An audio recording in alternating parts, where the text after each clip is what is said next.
Hey everyone, ready for another deep dive. Absolutely. Let's do it. So today we're tackling Astar Network. Yeah, this one's pretty cool. It's a blockchain platform, right? Yeah, it is. And it's making some serious waves in the Web3 world.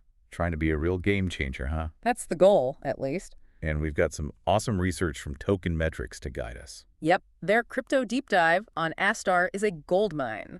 So what makes Astar stand out? Well, one of the biggest things is that it's designed for, real-world use. Real-world use. Okay, tell me more. Astar is tackling those roadblocks that are holding back blockchain adoption, things like speed, cost, and just making it user-friendly. Yeah, those are definitely some big hurdles. Yeah. So how's Astar tackling them? Well, they're focused on scalability, which is the ability to handle tons of transactions without slowing down or getting super expensive. It's kind of like building a blockchain superhighway. Yeah, exactly. And they do this with a two-layer system. 2 layers. What does that even mean?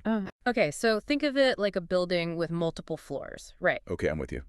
Layer 1 is the foundation, the ground floor, built on this super solid tech called substrate. Substrate, got it. Then you've got layer 2, which is like adding express lanes to the highway to handle specific traffic. Ah, okay, so that's how they keep things moving smoothly. Right. And they use something called the optimistic virtual machine, or OVM, for layer 2. OVM, another acronym. Yeah. But it sounds like it's all about supercharging scalability. Yep, exactly. It's all about making sure things run quickly and efficiently, even with a ton of users. But there are so many different blockchains out there these days. Can they all work together on Astar? That's another cool thing about Astar. They're really big on interoperability, like building bridges between different blockchains. So it's like no more blockchain islands. Exactly. They want to make it easy for different blockchains to talk to each other. That sounds way more user-friendly for sure. Yeah. But how do they make that happen? Well, Astar is compatible with both EVM and WESM. EVM, WESM. Oh. Remind me what those are again. Oh, right, sorry. So they're like the two major programming languages in the blockchain world. Ah, okay, I remember now. So Astar is basically speaking both of the major blockchain languages, which means way more developers and projects can use it. That's brilliant. It's like they're creating a universal translator for blockchains. You got it. And that's a big deal for attracting developers. Speaking of developers, didn't Astar create a program to incentivize them to build on their platform? Yeah, it's called Build to Earn, and it's like a game changer for developers. How so? Basically, developers get rewarded based on how much activity their dApps generate on Astar. Wait, so it's not just about building a dApp and hoping people use it. Right. They actually get a direct incentive to create dApps that people love. Okay, that's a really cool way to encourage quality and innovation. And it helps ensure that users get a great experience. Makes sense. But tell me, what role does the ASTR token play in all of this? The ASTR token is like the heart of the Astar ecosystem. So it's more than just a token for trading. Yeah, it's deeply integrated into how the whole platform works. I'm intrigued. We've talked about how developers earn ASTR through Build to Earn, but there are other really cool ways it's used. Okay, give me an example. Okay, so there's this thing called dApp staking. dApp staking. Yeah, users can actually stake their ASTR tokens to support their favorite dApps. Whoa, hold on. So it's like investing directly in the dApps you believe in. Exactly. And you can earn rewards based on how well that dApp performs. That's amazing. It's like crowdfunding on steroids. Totally. It gives users a way to be more than just passive consumers. They can become active participants in the success of the dApps they love. I love that. It's like a whole new way to think about supporting projects. Right. And that's just one use for ASTR. There's more. Oh yeah, tons more. You need it for network staking, just like other blockchains, to help secure the network. Okay, that makes sense. And of course, you need it for paying transaction fees. Right. Fees are everywhere. Plus, it's essential for building and running those Layer 2 applications we talked about earlier. Wow, so it's like the Swiss Army knife of tokens. It does everything. Pretty much. But with so many uses, doesn't that create a risk of inflation?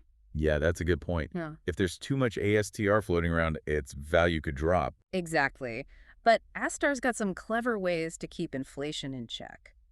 Oh, really? How so? Well, one way is by burning a portion of the ASTR used for transaction fees. Burning, you mean like destroying them? Yep. It's like taking a percentage of each transaction and poof, it's gone forever. Makes the remaining tokens more valuable. Clever. It is. They've thought this through very carefully. So who is the mastermind behind all this? Well, Astar was founded by Sota Watanabe, He's a real visionary in the Web3 space. Okay, Soto Watanabe, the man with a plan. And get this, their sister organization, Startail Labs, has partnered with some seriously big names in Japan. Oh, wow, like who? JR Kyushu, which is like the biggest train company in Japan. The train company. That's interesting. Sony Network Communications, too. And even Toyota. Wait, Toyota, the car company. Are you serious? Yep. It's a sign that some major players are taking Astar very seriously. That's huge. It sounds like they're not just aiming for the tech world. They want to bring blockchain to the mainstream. Exactly. And I think those partnerships could be a big part of making that happen. Welcome back. So I'm really fascinated by this whole interoperability thing. Yeah, it's a big deal. Can we dig into that a little more? Like, why is it so important? Okay, so imagine you could, like, use your crypto anywhere. Use it on any blockchain. Exactly. Just like using your credit card anywhere in the world. Yeah, that would be amazing. That's the promise of interoperability. It's like breaking down those walls between different blockchains. Creating a more connected blockchain world. Exactly. And that opens up a ton of possibilities for, like, collaboration and innovation. I see. So developers could build dApps that can tap into the strengths of different blockchains. Yep. They could choose the best tools for the job. And for users, it would just make everything smoother. Right. You could move your assets around easily, interact with the dApps on different platforms. No more hassle. Exactly. It's all about creating a more inclusive and user-friendly experience. That's really cool. But how does this translate to real-world benefits for, like, everyday users? Okay, well, one of the biggest benefits is improved scalability. Scalability, right. We talked about that. The two-layer system. Yeah, exactly. It allows Astar to handle way more transactions, which means faster speeds and lower fees. So imagine sending crypto instantly for just a few cents. That's the kind of experience they're aiming for. I've definitely felt that frustration of, like, waiting for transactions and paying those high fees. Yeah, it can be a pain. Astar's trying to get rid of those pain points and make Yeah. using blockchains super smooth. I like it. So interoperability is not just about practicality, right? It could lead to entirely new types of dApps. Absolutely. Think about dApps that can talk to each other across different blockchains. Sharing data and working together in ways that weren't possible before. Exactly. It's like combining the power of multiple apps into one super app. Wow, that's pretty mind-blowing when you think about it. It is. It feels like we're on the edge of a major shift in how we interact with, like, the digital world. I know. It's exciting and a little scary at the same time. I know what you mean. But Astar, with their focus on interoperability, they're at the forefront of this change. So we've talked about how Astar incentivizes developers, but what about the users? How can they get involved? Well, that's where their governance model comes in. Governance. Okay. They're planning to transition to a DAO, a decentralized autonomous organization. Oh, yeah, DAOs. I've heard about those. It means putting the power in the hands of the ASTR holders. So like a community-run platform. Exactly.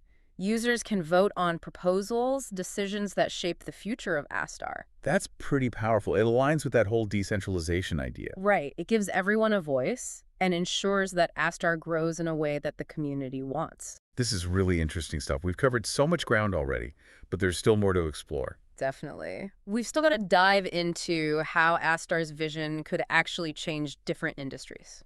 Okay, let's take a quick pause and come back for the final part of our Astar Deep Dive. All right, we're back, ready to wrap up our Astar Deep Dive. Let's do it. So we've talked about the tech, the vision, all that good stuff, but, like, what does it all actually come down to, you know, for Astar to be successful? Well, I think the big thing is traction, like real-world adoption. Yeah, that makes sense. Yeah. A cool platform is great, but it needs people actually using it. Exactly. And a big part of that is developer adoption, getting those talented developers excited about building on Astar. So it's about building a community around it. Yeah. You need a place where developers feel, supported, where they're actually inspired to build cool dApps. Like a fertile ground for innovation. Exactly. But it doesn't stop there, right? Right. You need people actually using those dApps. Yeah, user adoption is key. People need to see that Astar offers a better experience than, other blockchains. So it's that classic chicken and egg problem. You need the dApps to attract users, but you need the users to attract developers. Yep, that's the challenge. But remember those partnerships. You mean like JR Kyushu and Sony? Those are pretty impressive. Yeah, those could be huge for driving real-world use cases. And that leads to more users. Oh, so they're not just building a platform, they're actually finding ways to integrate it into existing systems. Right. Like, imagine Astar powering loyalty programs for train riders, or enabling secure data sharing for a huge company. Those are the kinds of things that could really make Astar mainstream. Exactly. Show people how it can be used in their everyday lives. I'm starting to see how it all fits together. The tech, the community, the real-world applications. It's ambitious for sure, but they seem to have a good plan to make it happen. Okay, so we've covered a lot, Yeah. but why should our listener care? What's the takeaway here? Well, I think Astar is definitely worth watching. They've got a strong foundation, a solid vision, and a team that's really committed. It's been amazing learning about Astar with you. It really feels like we're on the edge of something big. Yeah, the whole blockchain space is just exploding with possibilities. It's exciting to see what Astar will accomplish. Who knows, maybe they will become the leading platform for Web3. It's certainly possible. Well, we hope this deep dive has given you a good understanding of Astar Network. And if you're intrigued, we encourage you to do your own research. Thanks for joining us, everyone.